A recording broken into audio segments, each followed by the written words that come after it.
এটা আমাদের অত্যন্ত গৌরব এবং বীরত্ব ব্যঞ্জক অধ্যায়।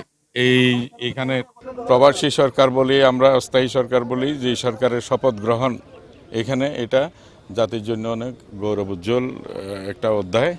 এটা অমলিন থাক, আমরা চিরকাল যেন এই শ্রদ্ধা ভালোবাসায় সবাই যেন এটাকে বরণ করতে পারি, এটাকে উদযাপন করতে পারি।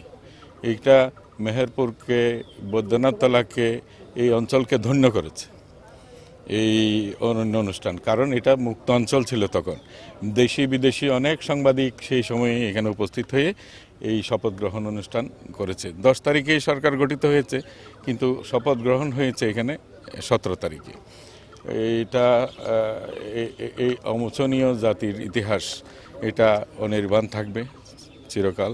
আমরা মনে করি যে জাতির ইতিহাস কোনো কিছু আরোপণ ছাড়া যেন আমরা সবাই মিলে যেন সম্মিলিতভাবে উদযাপন করতে পারি। মুক্তিযোদ্ধা হিসেবে নানানভাবে নিজেদেরকে স্থাপন করছে, নিজেদেরকে পরিচিত করাচ্ছে। তো এই ক্ষেত্রে আমরা অনেক উদ্যোগ ইতিমধ্যেই গ্রহণ করেছি।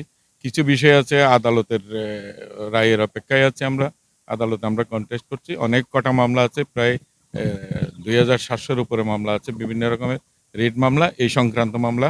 এগুলি নিষ্পত্তির প্রয়োজন আছে।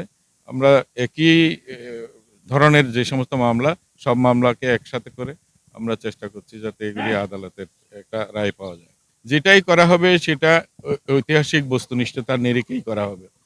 কোনো কিছুই আরোপিত হবে না, আর কোনো কিছুর সত্যকার ইতিহাস মোছানো যাবে না।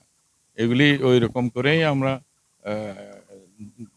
দেখব যে ক্ষতিগ্রস্ত যা কিছু হয়েছে সেটা পুনর্নির্মাণ কিভাবে করা যেতে পারে সেটাও আমরা দেখব।